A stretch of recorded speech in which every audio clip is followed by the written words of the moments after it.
তেজগাঁ থেকে সংবাদ সন্ধ্যা নিয়ে আপনাদের সঙ্গে আছি গোলাম কিবরিয়া এবং সাথে আছে আমি মাহমুদা মৌমিতা। জানিয়ে দিচ্ছি শিরোনামগুলো।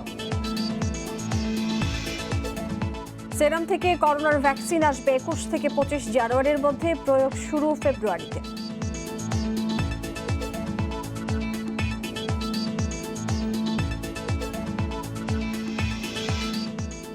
আপত্তিকর মন্তব্যে 2 মামলার আবেদন মেয়র তাপসের, আইনি লড়াইয়ে থাকবেন সাঈদ খোকন।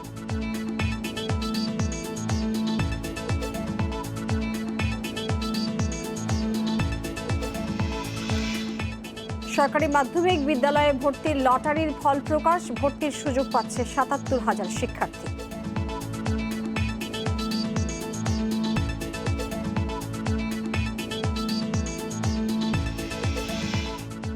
কলাবাগানে স্কুল ছাত্রী ধর্ষণ হত্যায় কিশোর সংশ্লিষ্টতা থাকলেও পূর্ণাঙ্গ অপরাধ বললেন আইজিপি।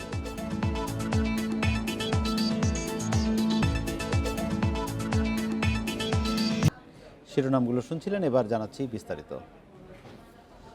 ফেব্রুয়ারির শুরুতেই দেশে করোনা ভাইরাসের ভ্যাকসিন প্রয়োগ করা হবে। 25 জানুয়ারির মধ্যেই ভারতের সেরাম ইনস্টিটিউট থেকে আসছে অক্সফোর্ডের 50 লাখ ডোজ টিকা। আর ভ্যাকসিন নিতে অ্যাপের মাধ্যমে আবেদন শুরু হবে 26 জানুয়ারি। স্বাস্থ্য অধিদপ্তরের সংবাদ সম্মেলনে এসব তথ্য জানানো হয়। বেশ কয়েকটি দেশে করোনার ভ্যাকসিন দেয়া শুরু হয়েছে। বাংলাদেশেও সবকিছু চূড়ান্ত হয়ে গেছে। স্বাস্থ্য অধিদপ্তর জানালো 21 থেকে 25 জানুয়ারির মধ্যেই আসছে অক্সফোর্ডের 50 লাখ ডোজ করোনা ভ্যাকসিন। ভ্যাকসিনকো যারা আমাদেরকে ভ্যাকসিনটা সিরাম ইনস্টিটিউট থেকে এনে দিয়েছে, তারা আমাদেরকে জানিয়েছে 21শে জানুয়ারি থেকে 25শে জানুয়ারির মধ্যে তারা ভ্যাকসিনটা যে কোনো দিন নিয়ে আসতে পারবে।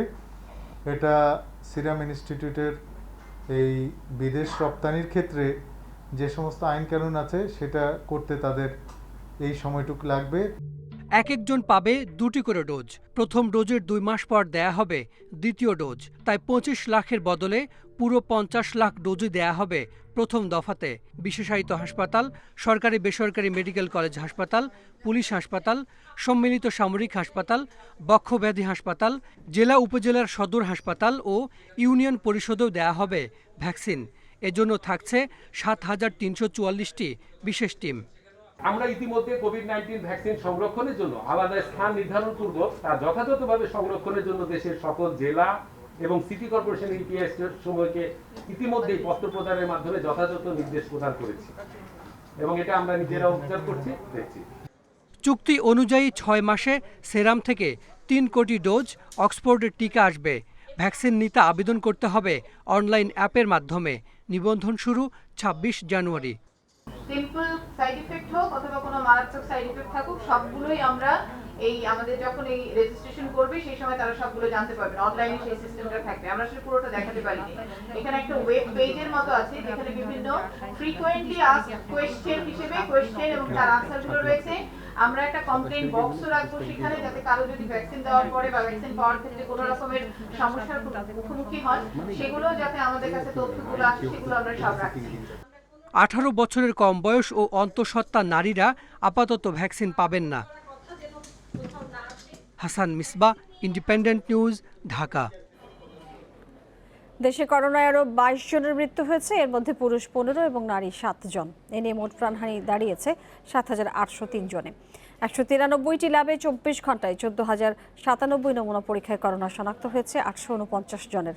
পরীক্ষা বিবেচনায় শনাক্তের হার 6.02%। সোমবার স্বাস্থ্য অধিদপ্তরের বিজ্ঞপ্তিতে জানানো হয়েছে, দেশে মোট করোনা আক্রান্তের সংখ্যা দাঁড়িয়েছে 5,23,302 জনে। সুস্থ হয়েছেন আরও 917 জন। এ নিয়ে মোট সুস্থ 4,67,718 জন।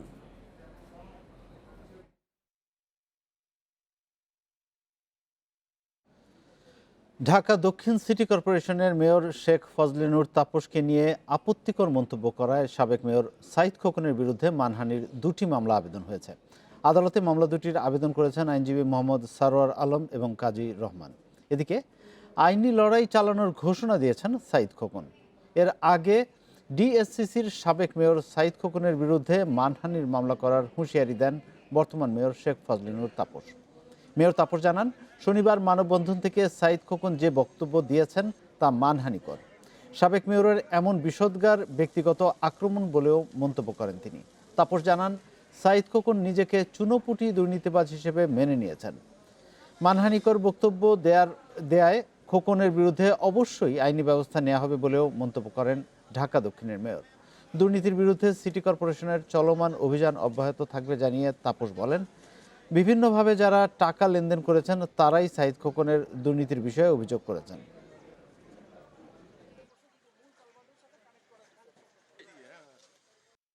এখন তিনি পুরো দোষ আমার উপর চাপানোর চেষ্টা করছেন, সেটা আমি মনে করি খুবই অনভিজ্ঞ এবং সেটা শুধুমাত্র তার আক্রোশের বশবর্তী হয়েছে তিনি এই বিষয়গুলো তুলে ধরছেন। 390টি সরকারি মাধ্যমিক বিদ্যালয়ে কেন্দ্রীয়ভাবে লটারি কার্যক্রম শেষ হয়েছে। ভর্তির সুযোগ পাচ্ছে ৭৭,১৪৪ জন শিক্ষার্থী। স্বাস্থ্যবিধি মেনে এই ভর্তি কার্যক্রম শেষ করার নির্দেশ শিক্ষামন্ত্রী দীপু মনির। গত ১৫ ডিসেম্বর থেকে সরকারি মাধ্যমিক বিদ্যালয়ে প্রথম থেকে নবম শ্রেণী পর্যন্ত ভর্তি আবেদন শুরু হয়। এতে আবেদন পড়ে ৫,৭৪,৯২৯ জন শিক্ষার্থীর। ৩০ ডিসেম্বর হওয়ার কথা ছিল এই লটারি, কিন্তু ২৯ ডিসেম্বর একজন অভিভাবকের দায়ের করা রিটের শুনানি শেষে ষষ্ঠ শ্রেণীতে ভর্তির ক্ষেত্রে শিক্ষা মন্ত্রণালয়ের দেওয়া ১১ বছর বয়সের শর্ত স্থগিত করে আদেশ দেয় হাইকোর্ট। ষষ্ঠ শ্রেণীতে ভর্তি কার্যক্রমের সময়সীমা ৭ দিন বাড়ানোরও আদেশ দেয়া হয়। এরপর বয়সসীমা তুলে দিয়ে সোমবার হয় লটারি কার্যক্রম।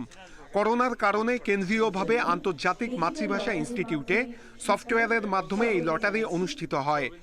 লটারিতে ভর্তির সুযোগ পাচ্ছে ৭৭,১৪০ জন শিক্ষার্থী। মাধ্যমিক ও উচ্চশিক্ষা অধিদপ্তর জানায়, পুরোপুরি স্বচ্ছভাবে এই লটারি কার্যক্রম পরিচালিত হয়েছে। এই লটারিটা আমাদের শিক্ষাক্ষেত্রে একটা বড় ধরনের পজিটিভ পরিবর্তন নিয়ে আসবে। আমাদের শিক্ষা প্রতিষ্ঠানগুলোর মধ্যে এক ধরনের সাম্য প্রতিষ্ঠা করতে সাহায্য করবে। শিক্ষামন্ত্রী জানান, ভর্তি কার্যক্রম স্বাস্থ্যবিধি মেনে শেষ করতে হবে প্রতিষ্ঠানগুলোকে। যত দ্রুত সম্ভব এই করোনার হাত থেকে আমরা সকলে মুক্ত হব এবং আমাদের পুরো শিক্ষা ব্যবস্থায় আমরা যেখানে এই করোনার কারণে যেখানে যেটুকু ঘাটতি হয়েছে সেটি পূরণে আমরা সকলে একযোগে কাজ করব ইনশাআল্লাহ। স্কুলগুলো বলছে, ভর্তি কার্যক্রম পরিচালনার সব প্রস্তুতি রাখা হয়েছে। নোটিশ বোর্ডে নির্দেশনাও থাকবে কয় তারিখ থেকে কয় তারিখ কোন শ্রেণী কখন ভর্তি করব, প্রভাতী শাখা কখন, দিবা শাখা কখন, এরকম শাখা অনুযায়ী আমরা নির্দেশনা দিব, নোটিশ বোর্ডে দিব। ওই অনুযায়ী স্টুডেন্টরা স্বাস্থ্যবিধি মেনে যাতে আসে সেই ব্যবস্থা আমরা করব। লটারি কার্যক্রম নিয়ে সন্তোষ প্রকাশ করেছেন অভিভাবকেরা, আর দ্রুত স্কুলে ফিরতে চায় শিক্ষার্থীরাও। আমি ভালো করে পড়াশোনা করতে চাই, আমি নতুন বছরে ক্লাসে ফিরতে চাই। খুব স্বচ্ছভাবে হয়েছে এবং খুব সুন্দরভাবে হয়েছে পরিচালনাটা। বাসায় থাকলেও শিক্ষার্থীদের পড়াশোনার মধ্যে রাখার আহ্বান জানিয়েছে শিক্ষা মন্ত্রণালয়। নূরে আলম, ইন্ডিপেন্ডেন্ট নিউজ, ঢাকা। এবারের এইচএসসি পরীক্ষার ফল প্রকাশের জন্য শিক্ষা বোর্ড আইনের সংশোধনীর অনুমোদন দিয়েছে মন্ত্রিসভা। মন্ত্রিসভা বৈঠক শেষে শিক্ষামন্ত্রী দীপু মনি জানান, 18 জানুয়ারি সংসদের শীতকালীন অধিবেশনে আইনের সংশোধনী উত্থাপন করা হবে। আইনটি সংসদে পাশ হলে গেজেট প্রকাশ করা হবে। গেজেটের পরই ফল প্রকাশ হবে। এই সংশোধনী হলে যে কোনো দুর্যোগ বা মহামারীতে পরীক্ষা ছাড়াই মূল্যায়ন পদ্ধতিতে ফল প্রকাশ করতে পারবে। বিদ্যমান মাধ্যমিক এবং উচ্চ মাধ্যমিক শিক্ষা বোর্ড আইনে পরীক্ষা ছাড়া ফল প্রকাশের বিধান নেই, তাই ফল প্রকাশের জন্য এই সংশোধনী আনতে হচ্ছে। এর আগে 1 এপ্রিল থেকে শুরু হওয়ার কথা ছিল এইচএসসি ও সমমানের পরীক্ষা, কিন্তু করোনার কারণে সেই পরীক্ষা বাতিল করে দেয় শিক্ষা মন্ত্রণালয়। জেএসসি এবং এসএসসি পরীক্ষার ফলের গড় নম্বর দিয়ে এবারের এইচএসসি পরীক্ষার ফল দেয়া হচ্ছে। যেহেতু সংসদ ডাকা হয়েছে 18 তারিখে, কাজে আমরা একবারই 18 তারিখে আইন হিসেবে এটা পার্লামেন্টে 18 বা 19 তারিখের মধ্যে প্লেস করবো, সেই হিসেবে অনুমোদন দিয়ে দেওয়া হয়েছে। কলাবাগানে মাস্টারমাইন্ড স্কুলের ছাত্রীকে ধর্ষণের পর হত্যা করা হয়েছে। এই অপরাধে কিশোর সংশ্লিষ্টতা থাকলেও তা পূর্ণাঙ্গ ক্রাইম। এমন মন্তব্য করে পুলিশের মহাপরিদর্শক ডক্টর বেনজির আহমেদ বলেছেন, নতুন আইনে যে অবকাঠামোর কথা উল্লেখ রয়েছে তা সম্পূর্ণরূপে গড়ে না ওঠায় কিশোর অপরাধ দমনে বাধার সম্মুখীন হতে হচ্ছে। র্যাব সদর দপ্তরে আজ বঙ্গবন্ধুর জন্মশতবর্ষ উদযাপন উপলক্ষে সেবা সপ্তাহের সমাপ্তি অনুষ্ঠানে তিনি এসব কথা বলেন।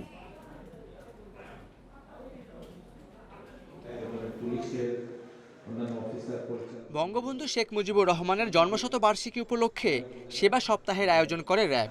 সপ্তাহব্যাপী অনুষ্ঠানের সমাপনী দিনে দরিদ্র, প্রতিবন্ধী ও মেধাবী শিক্ষার্থীদের মাঝে শিক্ষা সহায়তা, বই ও সনদ বিতরণ করেন আইজিপি ডক্টর বেনজির আহমেদ। অনুষ্ঠানে পুলিশ প্রধান বলেন, কলাবাগানে ছাত্রী নিহতের ঘটনা ভয়াবহ অপরাধ, যা হালকা করে দেখার সুযোগ নেই। কলাবাগানে যে ঘটনা ঘটেছে এটা পূর্ণাঙ্গ ক্রাইম, কিন্তু এখানে ধর্ষণ করা হয়েছে, এখানে মৃত্যুর ঘটনা হয়েছে, কিন্তু উভয় কিন্তু শিশু আমাদের দেশের আইনে। এ সময় পুলিশ প্রধান বলেন, কিশোর গ্যাং মোকাবেলা জরুরি হয়ে পড়েছে, তবে এই ধরনের অপরাধ দমনে নতুন আইনের কিছু সীমাবদ্ধতার কথা জানান তিনি। এই বর্তমান আইনে শিশুকে ইয়াতে নিয়ে আসলেই কিংবা থানায় নিয়ে আসলেই প্রবেশন অফিসার কাজই করতে হবে। আবার দেশে পর্যাপ্ত প্রবেশন অফিসার নাই, এবং কোথায় কে প্রবেশন অফিসার আমরা জানিও না। চাইল্ড কোর্ট বানাইতে হবে এবং এই বিচার হইতে হবে চাইল্ড কোর্টে। তো চিলড্রেন্স কোর্ট কয়টা আছে আমাদের দেশে? রাখতে হবে কারেকশন সেন্টারে, জেলে রাখা যাবে না। তাহলে কারেকশন সেন্টার কয়টা আছে? মাদক সেবনে যুব সমাজের একটি অংশ ধ্বংস হয়ে যাচ্ছে উল্লেখ করে আইজিপি বলেন, তরুণ প্রজন্মকে সঠিক পথে চালানোর জন্য সামাজিক সচেতনতা জরুরি। তিনি বলেন, কিশোরদের নৈতিক শিক্ষার দায়-দায়িত্ব পরিবারকেই নিতে হবে। সমাজকে এগিয়ে আসতে হবে, অবশ্যই পরিবারকে এগিয়ে আসতে হবে। Khaled Raihan, independent news, Dhaka. সংবাদ সন্ধ্যায় আমরা একটা বিরতি নিচ্ছি, ফিরছি অন্যান্য প্রসঙ্গ। আবারও স্বাগত সংবাদ সন্ধ্যায়। জানাচ্ছি পরের খবরটি। দীর্ঘদিন আওয়ামী লীগ রাষ্ট্র ক্ষমতায় থাকায় বাংলাদেশ বিশ্বে উন্নয়নের রোল মডেল হিসেবে পরিচিতি পেয়েছে বলে মন্তব্য করেছেন প্রধানমন্ত্রী শেখ হাসিনা। নিজস্ব অর্থায়নে পদ্মা সেতু করার সিদ্ধান্তই সারা বিশ্বে দেশের ইতিবাচক ভাবমূর্তি এনে দিয়েছে বলেও জানিয়েছেন তিনি। সোমবার গণভবন থেকে ভিডিও কনফারেন্সের মাধ্যমে সচিবালয়ের মন্ত্রিসভা বৈঠকে অংশ নিয়ে একথা জানিয়েছেন প্রধানমন্ত্রী। গণভবন থেকে ভিডিও কনফারেন্সের মাধ্যমে অংশ নিয়ে মন্ত্রিসভা বৈঠকের সভাপতিত্ব করেন প্রধানমন্ত্রী শেখ হাসিনা। বৈঠকের শুরুতেই সূচনা বক্তব্যে সবাইকে ইংরেজি নববর্ষের শুভেচ্ছা জানান তিনি। আমি সবাইকে ইংরেজি নববর্ষের শুভেচ্ছা জানাচ্ছি। জাতির পিতার জন্মশতবার্ষিকী ও দেশের স্বাধীনতার সুবর্ণ জয়ন্তী একই বছর হওয়ায় তা অত্যন্ত গুরুত্বপূর্ণ বলে মন্তব্য করেন প্রধানমন্ত্রী। এজন্য আওয়ামী লীগকে ক্ষমতায় রাখায় দেশবাসীর প্রতি কৃতজ্ঞতা জানান শেখ হাসিনা। 2021-এ এসে জাতির পিতার জন্মশতবার্ষিকীর সাথে সাথে আবার আমাদের স্বাধীনতার সুবর্ণ জয়ন্তী আমরা উদযাপন করতে যাচ্ছি। কাজে সেজন্য বাংলাদেশের জন্য এটা অত্যন্ত গুরুত্বপূর্ণ। আর আমাদের সৌভাগ্য, আমি কৃতজ্ঞতা জানাই বাংলাদেশের জনগণের প্রতি যে তারা আমাকে ভোট দিয়ে তাদের সেবা করার সুযোগ দিয়েছে। প্রধানমন্ত্রী বলেন, গোটা বিশ্বে বাংলাদেশ এখন উন্নয়নের রোল মডেল। নিজেদের টাকায় পদ্মা সেতু তৈরির সিদ্ধান্তই দেশের ভাবমূর্তির ইতিবাচক পরিবর্তনে বিশেষ ভূমিকা রেখেছে, প্রমাণ করেছে বাংলাদেশ পরনির্ভরশীল জাতি নয়। আগে যেমন বাংলাদেশের কথা শুনলে বলতো ও বাংলাদেশ মানে প্রাকৃতিক দুর্যোগ, ঝড়, বন্যা, দারিদ্রতা। এখন আর সে কথা কেউ বলে না, বরং এখন বাংলাদেশ সারা বিশ্বে একটা দৃষ্টান্ত স্থাপন করেছে কিভাবে উন্নয়ন করা যায়, কিভাবে দারিদ্র্য বিমোচন করা যায়, কিভাবে কর্মসংস্থান করা যায়, কিভাবে দেশের মানুষের জীবন মান উন্নত করা যায়, স্বাস্থ্য সুরক্ষার ব্যবস্থা করা যায়। এই ধারাটা আমাদের অব্যাহত রাখতে হবে। প্রধানমন্ত্রী বলেন, পদ্মা সেতু প্রকল্পকে প্রশ্নবিদ্ধ করতে এদেশেরই কিছু স্বনামধন্য লোক ষড়যন্ত্রে জড়িত ছিলেন, যারা প্রকল্পটি ব্যর্থ করতে নানামুখী অপচেষ্টা চালিয়েছেন, যা জাতির জন্য অত্যন্ত দুর্ভাগ্যজনক। পদ্মা সেতু নিয়ে যখন প্রশ্ন করা হলো, এবং আমাদের দুর্ভাগ্য যে প্রশ্নবিদ্ধ করার পিছনে আমাদের দেশেরই কিছু লোক এর সঙ্গে জড়িত, কিছু স্বনামধন্য লোকই জড়িত। আজকে সেটা বাস্তবে রূপ পেয়েছে। সাথে সাথে এই একটা সিদ্ধান্তই সারা বিশ্বে বাংলাদেশের ভাবমূর্তি পরিবর্তন করে দিয়েছে যে বাংলাদেশ পরনির্ভরশীল না। 2021 সাল দেশবাসীর আকাঙ্ক্ষা পূরণের পাশাপাশি করোনা ভাইরাস থেকে দেশবাসীর সুরক্ষা কামনা করেন প্রধানমন্ত্রী। 7 মার্চের ভাষণে হাসিব মাহমুদ শাহ, ইন্ডিপেন্ডেন্ট নিউজ, ঢাকা। মেহেরপুরের গাংনী পৌরসভা নির্বাচনের স্বতন্ত্র প্রার্থী ও তার সমর্থকদের উপর হামলার অভিযোগ উঠেছে। এ ঘটনায় স্বতন্ত্র প্রার্থী আশরাফুল ইসলাম সহ অন্তত 10 জন আহত হয়েছেন। দুপুরে উপজেলার শিশিরপাড়া গ্রামে এ ঘটনা ঘটে। স্বতন্ত্র প্রার্থী আশরাফুল ইসলামের অভিযোগ, দুপুরে তিনি এবং তার সমর্থকরা শিশিরপাড়ায় নির্বাচনী প্রচারে গেলে আওয়ামী লীগ প্রার্থী আহমেদ আলীর সমর্থকরা তাদের উপর অতর্কিত হামলা চালায়। এ সময় হামলাকারীরা আশরাফুল ইসলামের কাছে থাকা 9 রাউন্ড গুলিসহ তার ব্যক্তিগত রিভলভার ছিনিয়ে নিয়ে ফাঁকা গুলিবর্ষণ করে পালিয়ে যায়। তবে অভিযোগ অস্বীকার করে আওয়ামী লীগ প্রার্থী আহমেদ আলী জানান, আশরাফুল ইসলামী অস্ত্র এবং সন্ত্রাসী নিয়ে বাড়ি বাড়ি গিয়ে ভোটারদেরকে হুমকি ধামকি দিচ্ছেন, তার সমর্থকদের উপর হামলা করছেন। নির্বাচনী প্রচারণার সময় অস্ত্র রাখার দায়ে আশরাফুলকে গ্রেপ্তার এবং আগ্নেয়াস্ত্র জব্দ করার দাবি জানান তিনি।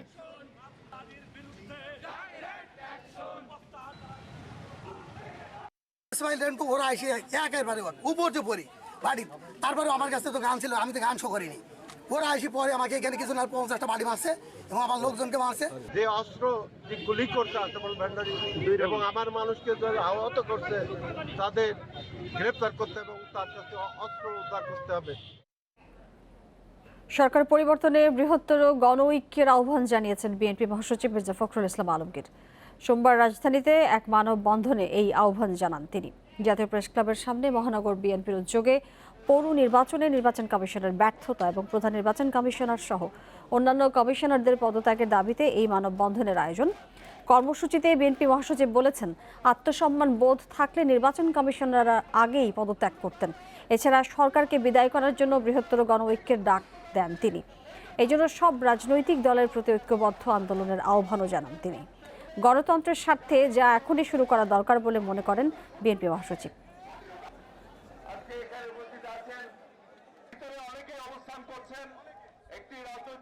রাজনৈতিক দলগুলোকে আহ্বান জানাচ্ছি যে আসুন আমাদের নিজের অধিকার রক্ষা করার জন্য, আমার ভোটের অধিকার রক্ষা করার জন্য, আমার বেঁচে থাকার অধিকারকে রক্ষা করার জন্য আমরা যেন অবশ্যই সরকারকে সরানোর জন্য আন্দোলন শুরু করি। গাজীপুরের কালিয়াকৈরের কালামপুর এলাকায় একটি কলোনিতে আগুনে পুড়ে মারা গেছেন স্বামী স্ত্রী সহ 4 জন। রান্নাঘরের গ্যাস সিলিন্ডারের লিকেজ থেকে আগুনের সূত্রপাত বলে প্রাথমিকভাবে ধারণা করছে ফায়ার সার্ভিস। সোমবার ভোরে কিছু বুঝে ওঠার আগেই হঠাৎ আগুন লাগে কালামপুরের শ্রমিক কলোনিতে। মুহূর্তেই শুরু হয়ে যায় ছোটাছুটি। খবর যায় ফায়ার সার্ভিসে। সকাল 6:45টার দিকে কালিয়াকৈর ফায়ার সার্ভিসে 2টি ইউনিট ঘটনাস্থলে পৌঁছে। আধ ঘন্টা চেষ্টায় আগুন নিয়ন্ত্রণে আসে। এই ঘটনায় মারা যান মিলন মুন্নি দম্পতি সহ 4 পোশাক শ্রমিক। স্বজন হারিয়ে দিশেহারা মানুষের যেন হাহাকার থামছেই না। মৃত স্বজনের জন্য শোক ছাপিয়ে অসহায়ত্ব ফুটে ওঠে এসব নিম্নবিত্ত মানুষের আহাজারিতে। আমার স্বামী মারা গেছে ভাই, আমার স্বামী মারা গেছে, 2টা বাচ্চা, তুই এই বাচ্চা আমার এমনি পঙ্গু বাচ্চা, এই বাচ্চার পাতে টিয়া ভাঙতে ভাঙতে শেষ করলাম। পরে আমার কাছে ফোন গেছে, এখানে আগুন লাগছে। আমার ভাই, আমার 2 ভাসতে ভাই বাইক করে দিচ্ছে, কিন্তু আমার ভাই হতে পারেনি। নাসিমা নামে এক পোশাক শ্রমিকের ঘর থেকে আগুনের সূত্রপাত হয়েছে উল্লেখ করে ফায়ার সার্ভিস বলছে, প্রাথমিকভাবে রান্নাঘরের গ্যাস সিলিন্ডারের লিকেজ থেকে আগুন লেগেছে বলে ধারণা করা হচ্ছে। আমরা এই পর্যন্ত 4 জনের ডেড বডি আমরা রেস্কিউ করছি। আর এলপিজি গ্যাস সিলিন্ডারও যদি আপনার স্ট্যান্ডার্ড না হয়, ভালো যদি না হয়, ভালো মানের যদি না হয়, তাইলে ওই এলপিজি গ্যাস থেকেও আগুন বিস্ফোরণ করতে পারে এবং আগুনের সংযোগ সৃষ্টি হতে পারে। আগুনে কলোনির 40টি টিনশেড ঘর পুড়ে নিঃস্ব হয়েছে প্রায় 45 শ্রমিক পরিবার। Independent news desk. সংবাদে নিচ্ছে একটি বিরতি, আর ফিরে এসে যা থাকছে। উদ্বোধনের 3 মাস পরই উঠে যাচ্ছে পর্যটন ভবনের পলেস্তারা। অনিয়মের অভিযোগ মানতে নারাজ ঠিকাদার।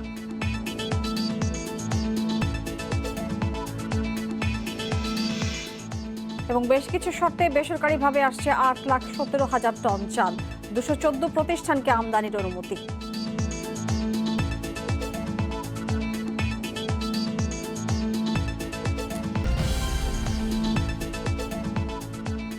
আপনারা দেখছেন সংবাদ সন্ধ্যা। যাচ্ছি পরের প্রসঙ্গে। উদ্বোধন হয়েছে গত অক্টোবরে। এখনই রাজধানীর আগারগাঁয়ে পর্যটন ভবনের পলেস্তারা আলগা হয়ে গেছে। প্রকৌশলীরা বলছেন, পরিমাণ মতো বালু ও সিমেন্ট না মেশানোয় এ অবস্থা। তবে অভিযোগ মানছে না ঠিকাদারি প্রতিষ্ঠান এনডিই। কর্তৃপক্ষ বলছে, অনিয়মের প্রমাণ মিললে শুধু ঠিকাদার নয়, তদারক কর্মকর্তাদের বিরুদ্ধেও ব্যবস্থা নেওয়া হবে। রাজধানীর পশ্চিম আগারগাঁয়ের নতুন পর্যটন ভবন ১৩তলা ভবনটির উদ্বোধন হয় গেল বছরের ১ অক্টোবর। ৩ মাস পর ভবনের নানান তলায় হাত দিয়েই তোলা যাচ্ছে দেয়ালের আস্তর।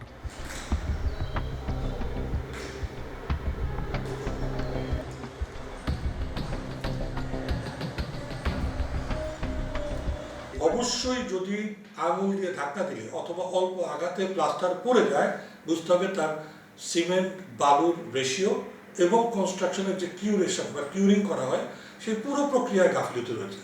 এই গাফিলতির মানে হলো এটি খুব অদূর ভবিষ্যতে বড় ধরনের দুর্ঘটনার কারণ হতে পারে। সেই কারণেই যথোপযুক্ত পরিবীক্ষণের মাধ্যমে একে অবশ্যই দুর্ঘটনামুক্ত করা কর্তৃপক্ষের দায়িত্ব রয়েছে এবং যারা সংশ্লিষ্ট তাদেরকে দায়বদ্ধ আচরণের মধ্যে আনাটাও কর্তৃপক্ষের দায়িত্ব। প্রথমে অভিযোগ মানতে চাননি পর্যটন কর্পোরেশনের জিএম মাহমুদ কবির। হাত দিয়ে আস্তর তুলে দেখালে রেগে যান তিনি। পরে বলেন এখনো ভবন বুঝে নেননি তারা। প্রায় ৭৯ কোটি টাকা খরচে ভবনটি নির্মাণ করেন ন্যাশনাল ডেভেলপমেন্ট ইঞ্জিনিয়ারিং এনডিই। প্রতিষ্ঠানটির এক কর্মকর্তা বলেন ভবনটি হস্তান্তর করা হয়েছে পর্যটন কর্পোরেশনকে। পর্যটন কর্তৃপক্ষ বলছে তারা এখন পর্যন্ত ভবন বুঝে নেয় নাই, আর আপনি বলছেন যে তাদেরকে বুঝিয়ে দেওয়া হয়েছে। হ্যাঁ, তাদেরকে কি ভবন বুঝে না নেওয়া হয় তাহলে ব্যবহার কিভাবে করছে? তাহলে কাজের মান এই যে এটা খারাপ হলো কেন? এই নিম্নমানের কাজের মান তো খারাপ না, তাহলে পলেস্টার উঠে যাচ্ছে কেন? এই ধরনের আপনার কাছ থেকে প্রথম শুনলাম আমি। হ্যাঁ, বাট আপনার এই ধরনের কোনো তথ্য আমাদের কাছে নাই যে খারাপ। হ্যাঁ, তদন্ত সাপেক্ষের বিরুদ্ধে ব্যবস্থা নেওয়ার ঘোষণা দিলেন গৃহায়ন ও গণপূর্ত মন্ত্রণালয়। আমাদের কাছে এরকম অভিযোগ এখন আমরা পাইনি। যদি অভিযোগ পাই আমরা সুষ্ঠু তদন্তের মাধ্যমে, নিরপেক্ষ তদন্তের মাধ্যমে আমরা যদি এই ধরনের হয় তাহলে যারা এর দায়িত্বে ছিলেন তারা সহ যে যারা কাজ করেছেন তাদের বিরুদ্ধে আমরা আইনানুগ যথাযথ ব্যবস্থা নেব। ২০১৭ সালের জুলাই থেকে ভবনটি নির্মাণ কাজ শুরু হয়ে গত বছরের জুনে তা শেষ হয়। আল আমিন হোসেন, ইন্ডিপেন্ডেন্ট নিউজ, ঢাকা। বেসরকারি পর্যায়ে 4,87,000 টন চাল আমদানির অনুমতি দিয়েছে খাদ্য মন্ত্রণালয়। এক বিজ্ঞপ্তিতে এই তথ্য জানিয়েছে এই মন্ত্রণালয়। সোমবার এক আদেশে ৭২টি প্রতিষ্ঠানের মাধ্যমে 1,41,000 টন চাল আমদানির এই অনুমোদন দেওয়া হয়। আগের দিন 64টি প্রতিষ্ঠানের মাধ্যমে 1,71,500 টন চাল আমদানির অনুমতি দেয় খাদ্য মন্ত্রণালয়। এর আগে গত 6 জানুয়ারি 49টি প্রতিষ্ঠানকে 1,74,500 টন চাল আমদানির অনুমতি দেওয়া হয়। সব মিলিয়ে এই পর্যন্ত 4,87,000 টন চাল আমদানির অনুমতি দেওয়া হলো বেসরকারি খাতে। দেশে চালের দাম অস্বাভাবিকভাবে বাড়তে থাকায় বাজার নিয়ন্ত্রণে রাখতে গত মাসে বেসরকারি খাতে আমদানির সুযোগ উন্মুক্ত করে সরকার। গত 27 ডিসেম্বর চালের আমদানি শুল্ক ৬২.৫% থেকে কমিয়ে 25% করার ঘোষণা দেন খাদ্যমন্ত্রী সাধন চন্দ্র মজুমদার।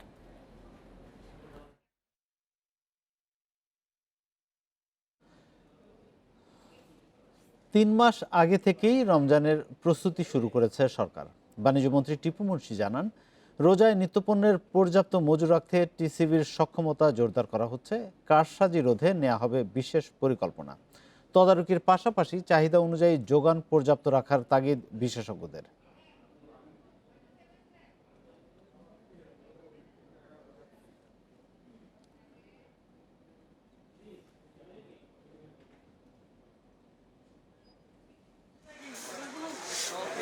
এপ্রিল মাসের মাঝামাঝিতে রোজা শুরু। এ সময় চাহিদা বাড়ে ছোলা, ডাল, তেল, চিনি ও খেজুরের। কিন্তু অন্য সময়ের চেয়ে রমজানে অস্থিরতা বাড়ে নিত্যপণ্যের বাজারে। রোজার সময় সবচেয়ে বড় চ্যালেঞ্জ চাহিদা মতো পণ্য সরবরাহ করা, একই সাথে দরকার কৃত্রিম সংকট রোধ করা। বাণিজ্য মন্ত্রীর দাবি, এসব বিবেচনায় এবার আগেভাগে সতর্ক মন্ত্রণালয়। পণ্য মজুদের জন্য নতুন গুদাম নির্মাণ হচ্ছে। পণ্য আমদানিতে সংশ্লিষ্টদের সঙ্গে আলোচনা হয়েছে। তারপরও ন্যায্য মূল্য নিশ্চিত করতে থাকবে বিশেষ টাস্কফোর্স। গত বছর রমজানে আমাদের কোনো সমস্যা হয়নি। এবছর রমজান সামনে রেখে আমরা প্রচুর টিসিবির মাধ্যমে প্রচুর এবং যারা ব্যবসায়ী আছে তাদেরকে রমজান মাসে মানুষের কষ্ট না হয়। ছোলা, ডাল, তেল এইসবের উপরে কিছুটা চাপ পড়ে, সেগুলো আমরা আগের থেকে ব্যবস্থা রাখবো। বিশেষজ্ঞদের মতে নিত্যপণ্যের দাম স্থিতিশীল রাখার বড় দুর্বলতা কপিতয় বড় ব্যবসায়িক গ্রুপের নিয়ন্ত্রণ। এ পরিস্থিতি রোধে তদারকি বাড়াতে হবে।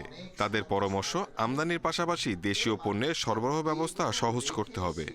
কৃষি মূল্য কমিশন যদি গঠন করা যায় তাহলে সমস্ত স্টেক হোল্ডারদের সঙ্গে আলাপ আলোচনা করে গবেষণার তথ্য উপাত্তের ভিত্তিতে মূল্য নির্ধারণ করা হবে এবং বাজার নিয়ন্ত্রণের জন্য কখন কি হস্তক্ষেপ দরকার সেটা বলবে। শুধু রোজা নয়, সারা বছর নিত্যপণ্যের বাজার নাগালে রাখতে সতর্ক থাকতে হবে সংশ্লিষ্টদের। Shahid Ahmed, independent news, Dhaka. সংবাদ সন্ধ্যায় আবারও একটি বিরতি, আর ফিরে এসে যা থাকছে। জাতীয় দলে মানিয়ে নিতে যথেষ্ট সময় দেয়া হবে নতুনদের, থাকতে হবে তারকা হওয়ার চেষ্টা।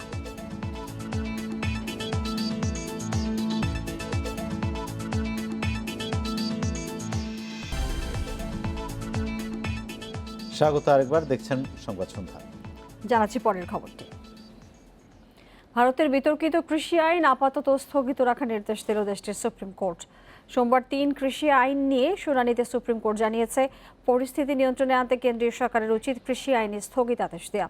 আর কেন্দ্রীয় সরকার সেটি যদি না করে তাহলে সেই পদক্ষেপ নেবে আদালত। দিনের পর দিন দিল্লির রাজপথে বয়স্ক কৃষকদের অবস্থানের পরও সরকার কেন পদক্ষেপ নিচ্ছে না সে বিষয়ে উষ্মা প্রকাশ করে সুপ্রিম কোর্ট।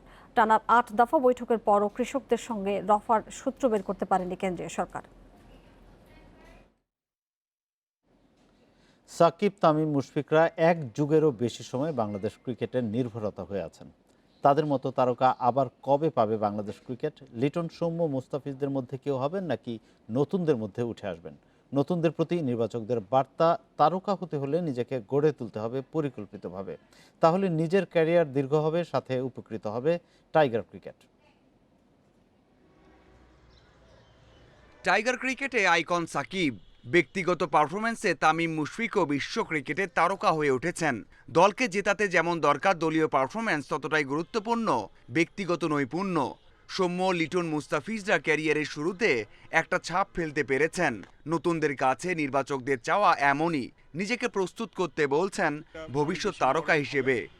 আমি সবসময় বিশ্বাস করি যে ব্যক্তিগত ইন্ডিভিজুয়ালের উপর অনেক কিছু ডিপেন্ড করে, কে কোন সুযোগটা কত ভালোভাবে ব্যবহার করছেন, ফিউচারটা নিজেরটা গড়ে তুলছেন, সেটা খুব important. But the same time আমাদের দায়িত্ব তাদেরকে এই ভবিষ্যৎটা গড়ে ওঠার জন্য সঠিক প্ল্যাটফর্মটা তৈরি করে দেওয়া। চাইলেই তো আর রাতারাতি তারকা হওয়া যায় না, তৈরিও করা যায় না। এই জন্য চাই যথেষ্ট সুযোগ। নির্বাচকরাও হতাশ করতে চান না। সৌম্য, শান্তদের যেমনটা দেয়া হচ্ছে তেমনই সুযোগ দিতে চান ইমন, শরীফুলদের। সুযোগ আমরা সবাইকে দেবো, সুযোগ সবাইকে করে দেবো, সবাইকে সমান সুযোগ করে দেওয়া হবে।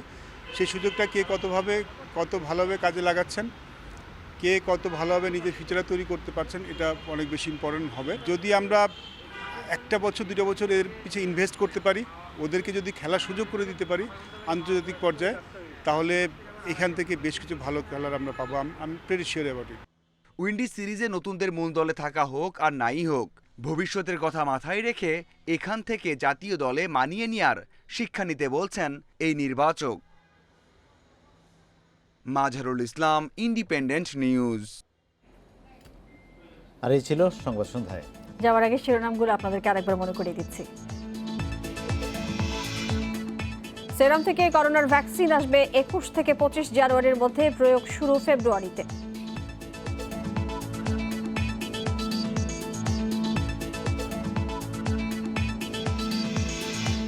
আপত্তিকর মন্তব্যে 2 মামলার আবেদন, মেয়র তাপসের আইনি লড়াইয়ে থাকবেন সাইদ খোকন।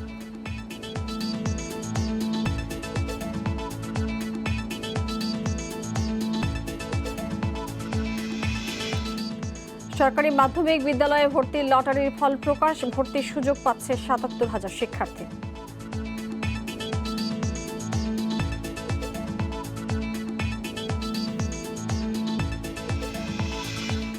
কলাবাগানে স্কুল ছাত্রী ধর্ষণ হত্যায় কিশোর সংশ্লিষ্টতা থাকলেও পূর্ণাঙ্গ অপরাধ বললেন আইজিপি।